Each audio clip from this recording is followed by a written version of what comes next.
What's up everybody, Crapgamer here, Crapgamer Reviews, back with another video. Thank you guys for checking it out. As always, I appreciate it. It means a lot to me. I would also appreciate it if you hit that like, subscribe, share button, and hit that bell so you're notified of all the content. Yeah, I'm going to keep doing that. So yeah, please do so. I would appreciate it. I want to jump right into today's topic because it's a doozy. Xbox One X, more powerful than a developer even expected. Whoa, right? Because we already know that the Xbox One X is extremely powerful, and to get that line of kind of impression from a developer, well, that just means the world, you know. So this developer does actually RTS games, which is pretty cool. Gaming Mind Studio, and I will link this article in the description so you guys can check it out. And they're bringing their game Medieval Railway Empire, which is like I said, kind of an RTS or whatever, to every gaming console. And so they were asked specifically about what's going on with the game on the Xbox One X. They said the game is listed as Xbox One X Enhanced on the Microsoft dedicated page.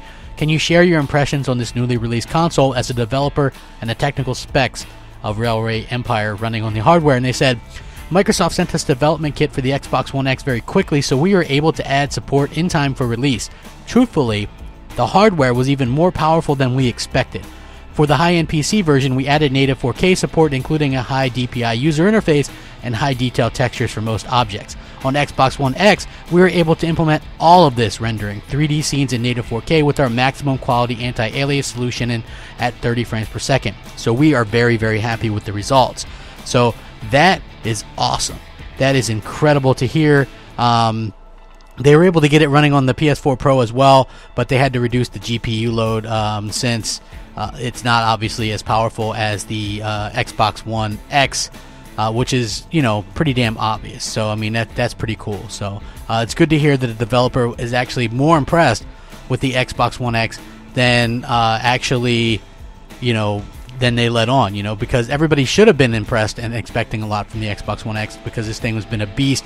And the fact that Microsoft helped out a developer, a smaller developer, and even gives smaller devs these type of dev kits and things like that, and let them know early and ahead of time to get a huge number of content up in time to release, and to make sure that developers, even small ones, can release their games Xbox One X Enhanced is a brilliant move by Microsoft, because you'll notice that a lot of even small developers don't get any kind of support like that from the PS4 Pro. So it is absolutely great to see that coming.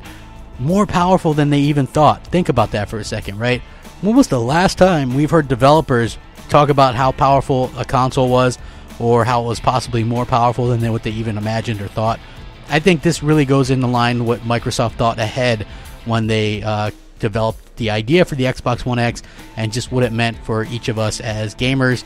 And you know, I gotta say, as an Xbox One X fan, I get big games, small games. I buy pretty much everything. A lot of times I'll get a game just to, you know, people will give me a code for a game or whatever. Usually smaller games because they want me to try it out or whatever, maybe talk about their game or show some gameplay footage or something, and I have no problem doing that. And it's just good to see that Microsoft is kind of changed their ways in terms with how they react to developers, and this is going to help them in the long run. You can't be stingy and cut off developers and say no to them all the time. Even Nintendo's learning this. If you look at the Nintendo Switch, they're allowing crossplay on stuff like you know, Rocket League. You can play against Xbox players and Switch with the Switch. Minecraft, same way. You can only say no so much to developers before they abandon your platform, and that's what happened to Nintendo back in the day, right? They were so strict with things and so strict with what could be allowed on there and what wasn't.